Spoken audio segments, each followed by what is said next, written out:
Okay, it's a bit of a deviated video, but it's kind of all connected. It's all of the mentality and thinking behind the greenhouse, and this is lawns. Why do they suck? So yeah, lawns absolutely suck. They suck so much.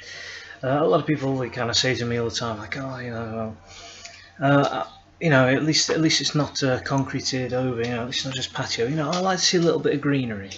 I like to see a little bit of nature, and it's not. Lawns are this really human engineered, and the pants for a number of reasons. I've actually got a lawn behind me, as you can see. The wife likes it. I'm not a big fan of it. I mean, I try to engineer it in as beneficial to the environment and for me personally aesthetically pleasing way as I can as possible, but there's always a constant balance. She likes your white picket fence, green lawn sort of style garden, which is the typical. That's the one that most people want. I hate the idea of that. So why do lawns suck? Well, there's a number of reasons really, and it's quite lengthy. So I thought I'd go into a video. Hopefully, this video will be informative rather than boring. So first of all, I think before we can go into why a lawn sucks, first of all we need to identify what a lawn is, and thereafter what that entails and what it means. Now, lawns are different to different people, but the basic idea of it is it's a stretch of grass that is pretty level. It usually exists with somewhere very close to your living quarters, and it's somewhere where on a nice sunny day you're able to. Your kids can go and play on it, your dogs can go run around on it and pee on it, you can have picnics on it, and it's sometimes it'll serve as like a little emergency space, so if there's a little bit of DIY or something, you can go do it on the lawn. And it's supposed to look pretty. Now that there are common things that kind of come with it, so it's predominantly thought of as grass. Most lawns in fact aren't grass. Most lawns are made of a mixture of plants. The common ones would be things like clover you'd expect to find in it, and grass are the two main ones, and then probably plants like daisy as well you'd find as common ones. There are also other things that you'll find in them sometimes, things like buttercups make their way in, dandelions are always making their way in. There's various little wildflowers and things. In fact, when I was a gardener, there was someone who had loads of raspberry. So every year they had lots of little tiny raspberry shoots, and so you had to keep trimming the lawn every year just to keep them down. It actually made it look quite pretty. This being said, this is not what lawns have to be made out of, because you can have what are called low impact lawns. Now when they're called low impact, it's not because they have some sort of a low carbon impact or anything like that. It's actually down to the foot traffic. So if you've got a lawn that you're not going to be using very much and it is primarily for an aesthetic purpose, sage is a very popular one. You can also get clover lawns, so lawns which are made exclusively out of clover. Clover, actually, I mean, I've become quite a big fan in recent months of it. It's a very useful plant. It's very beneficial in terms of nitrates. It's able to retain water for longer. It stays lusher and greener for longer. In fact, you'll find if you've ever visited areas with droughts, or if you live in an area which has droughts, and you tend to find that the grass goes a bit sort of browny and patchy, you'll find that the clumps of lush green that still show up on it are predominantly clover. And that's because they are more economical with the water. And I think they tend to have slightly deeper root structures. I think they're designed to be able to handle it a bit better. But yeah, so that's kind of what a lawn is in its simplest form. And it's a very... The advent of the lawn really, I think, kind of came from Victorian kind of era. And so once lawn mowers became a more commonplace device, because they only came around in I think it was 1850s. Before that, you used to have a man with a scythe, and being a lawn cutter was quite a skilled job actually. It was if you imagine, they've got to be like a golfer, they've got to be able to know the height and distance that they need to be able to keep cutting with the scythe. If anyone doesn't know what a scythe is, Grim Reaper, his weapon. It's also the thing that used to be used to cut down fields and things. Anyway, a lawnmower was made eventually, and that started to become a more commonplace item as time went on. We found more and more of them.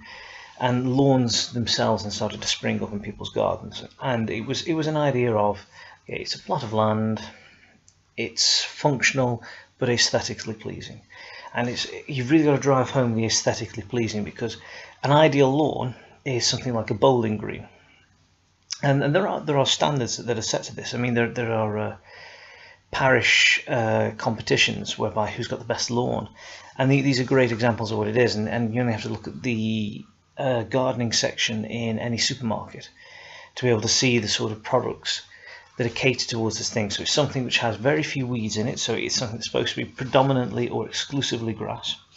It's supposed to be very trim cut. You want it to be nice and level, and I don't just mean nice and level as in you don't want it to be on a slope.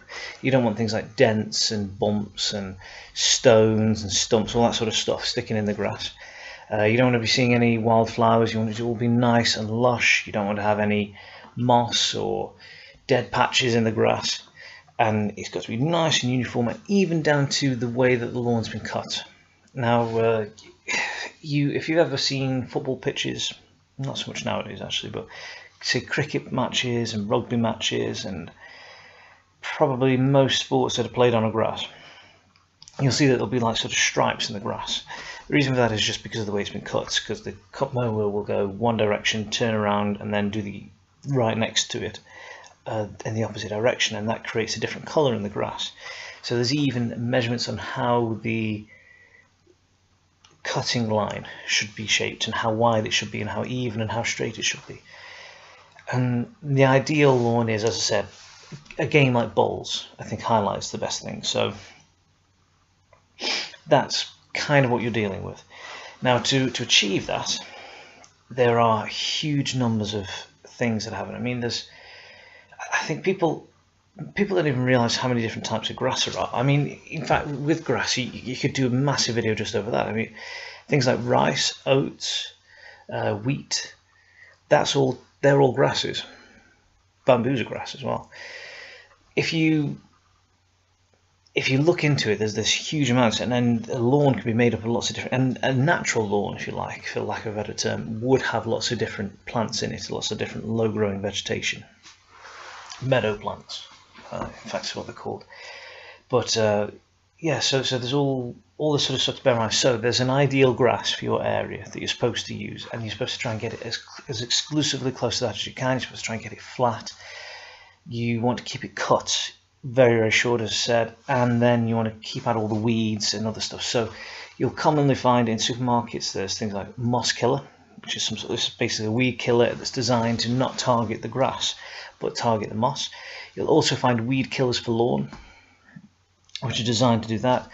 There are bug killers that are designed, so you know when you're having a picnic on the grass and then you start finding all the little insects are crawling on your food and stuff and you don't like that, you can solve that. There's a weed killer or a bug killer for that you can spray on the lawn. They've started genetically modifying grass as well, which on the front of it seems like a good idea. There's now genetically modified grass you can get that you can seed your lawn up with.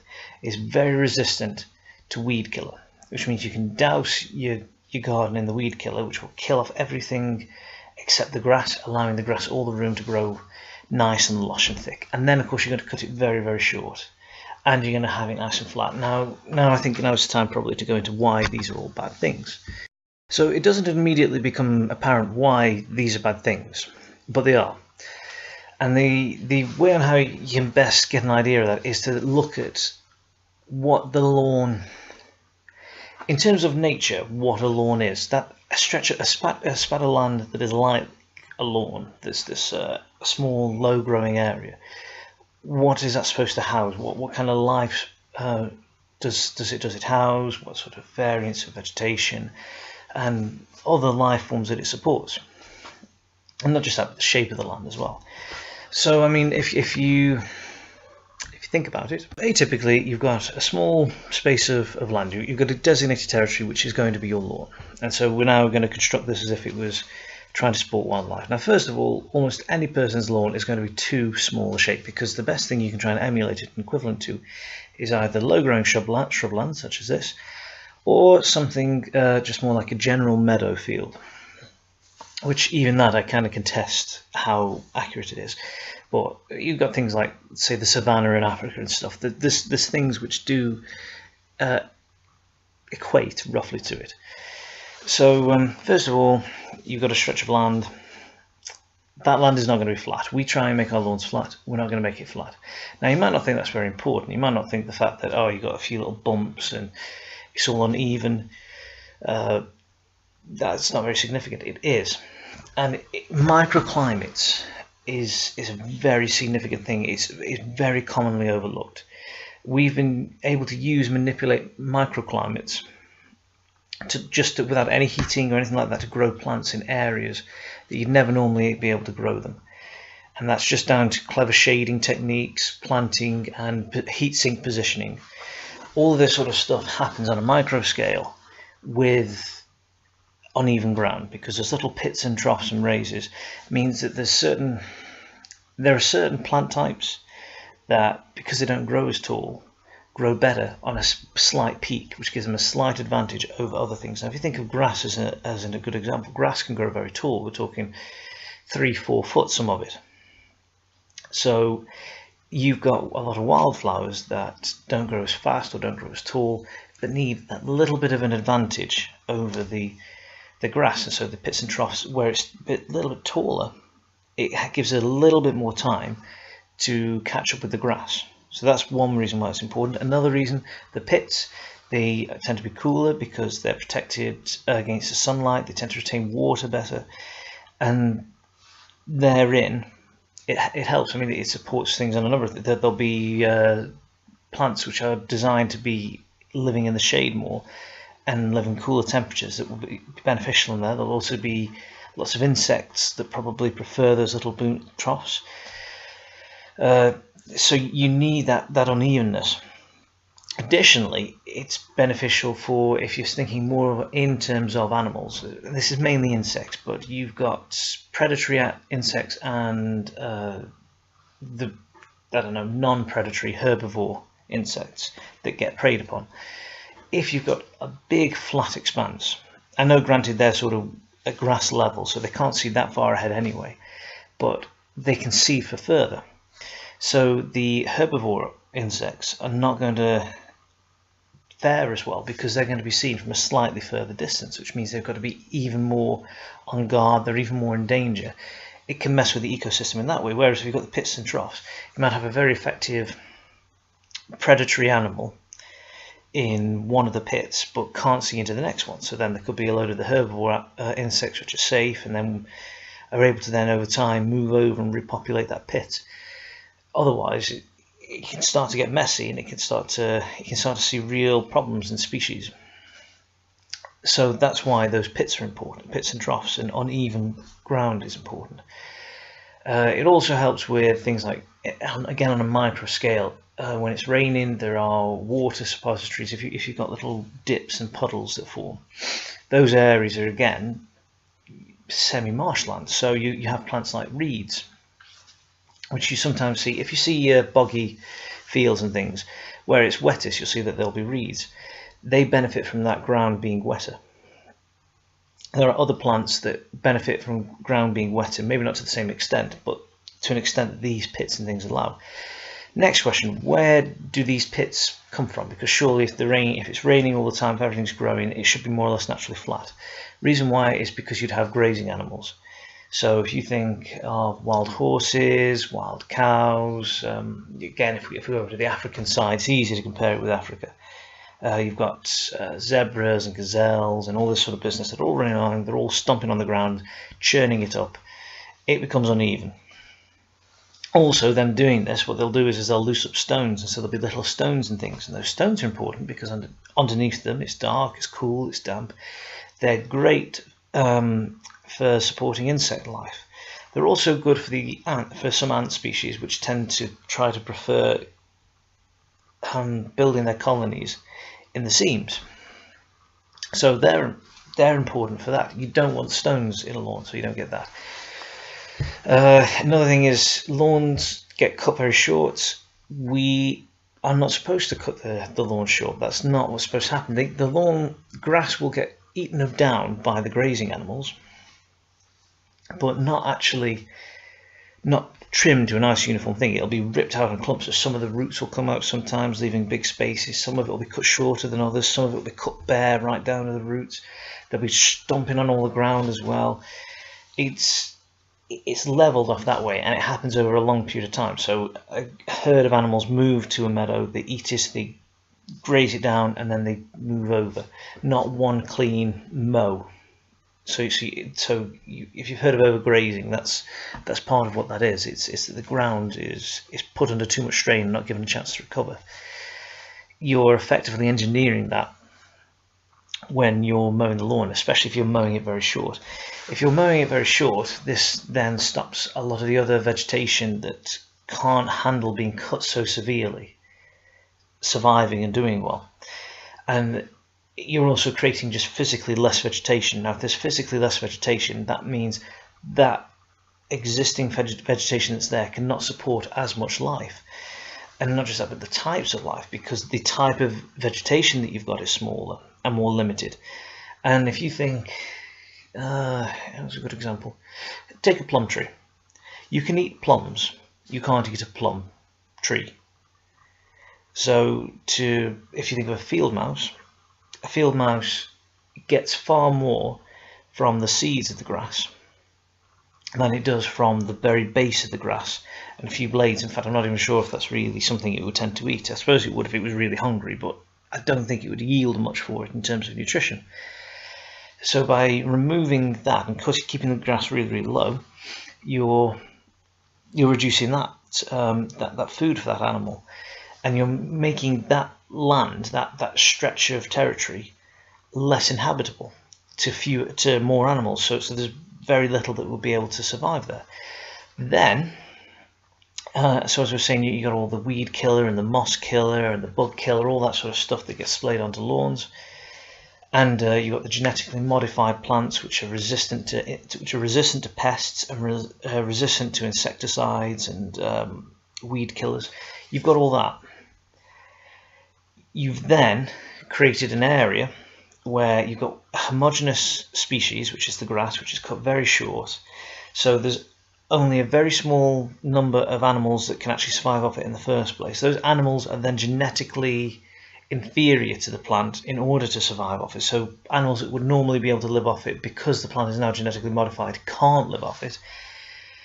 And that in turn, they can only survive off a certain specific part of the plant because you cut it too short to be able to provide any more nutrition in other areas.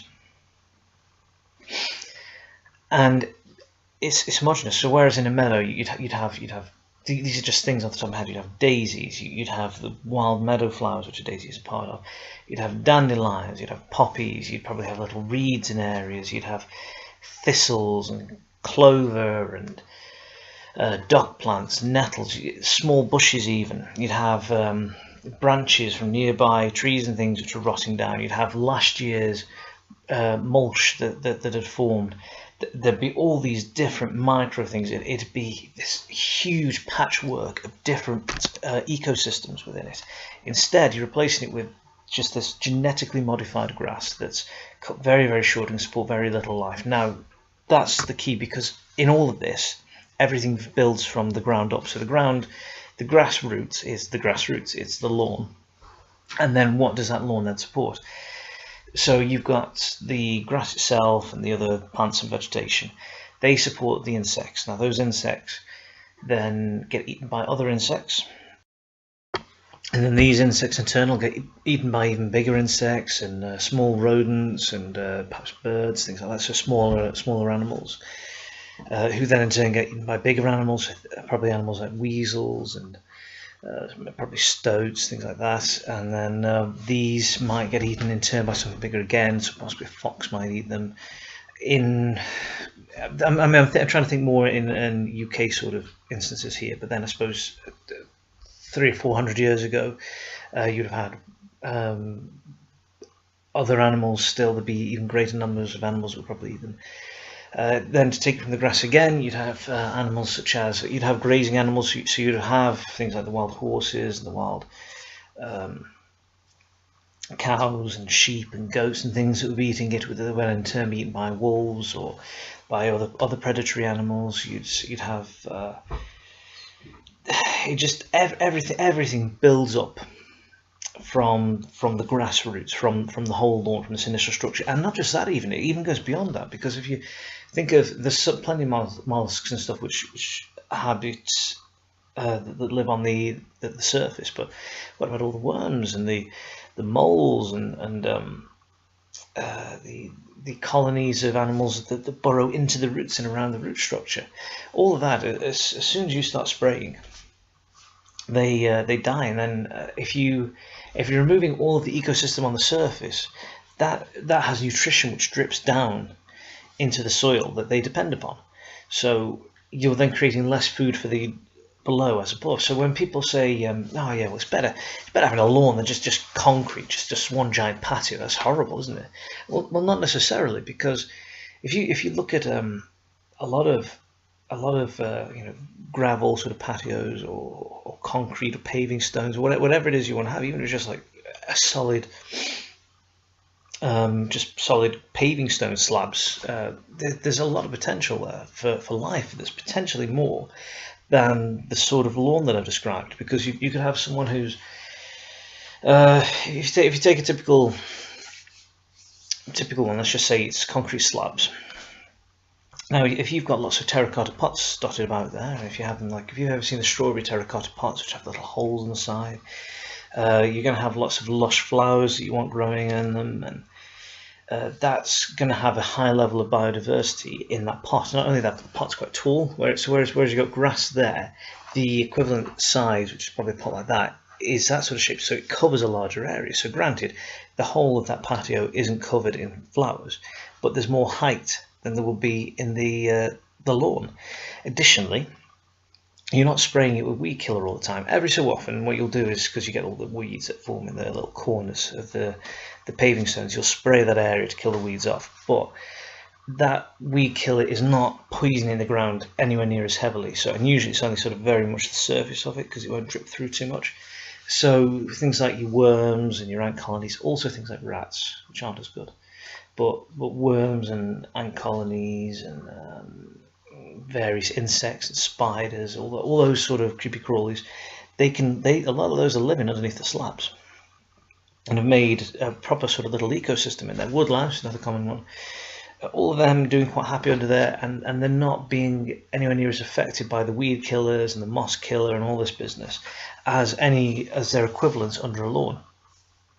On top of which, they've got these towers of nutrition and food that's really, really rich and really well looked after, and it's got really lush soil in it, which is compost, in these planters that are dotted about all over it. And I would argue that probably, say a 20 square foot patio, if it's a little terracotta garden style thing, will probably support more life than the lawn of the year of an equivalent size. So a lawn that's been cut really, really short, has all the treatments done to it, and has all the flat level, because that's something else as well.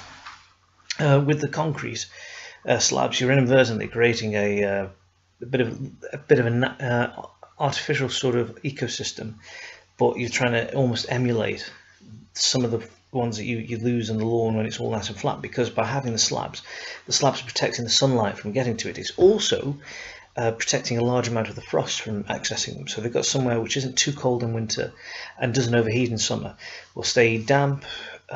Is the only downside with them is they're not getting as much nutrition, but they do get little pockets of nutrition, because those weeds in the corners that you spray, they'll die off, and little bits of them will get washed into the corners, and they'll be able to keep a cycle up. It's not as lush as a meadow that's not messed with, but it's there's a little bit of life there, and you're creating that cycle, and purely by accident, it's something that we're not able to mess with as much.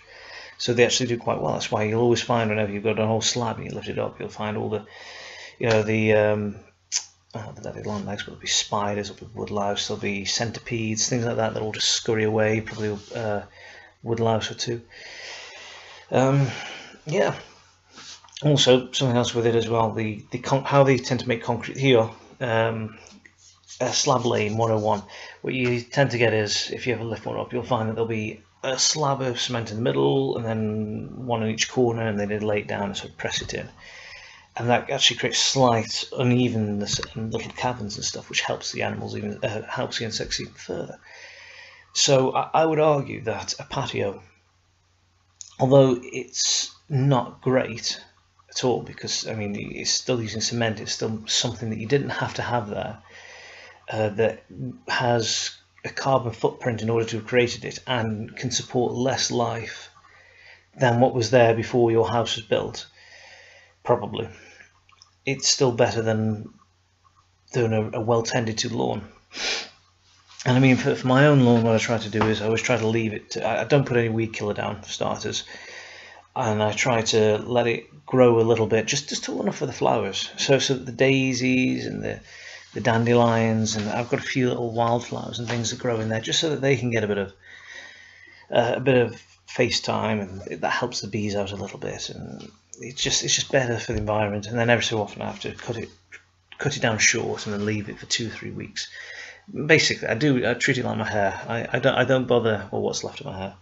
I don't bother cutting it until it either irritates me or the wife tells me to cut it. Very much the same with the lawn.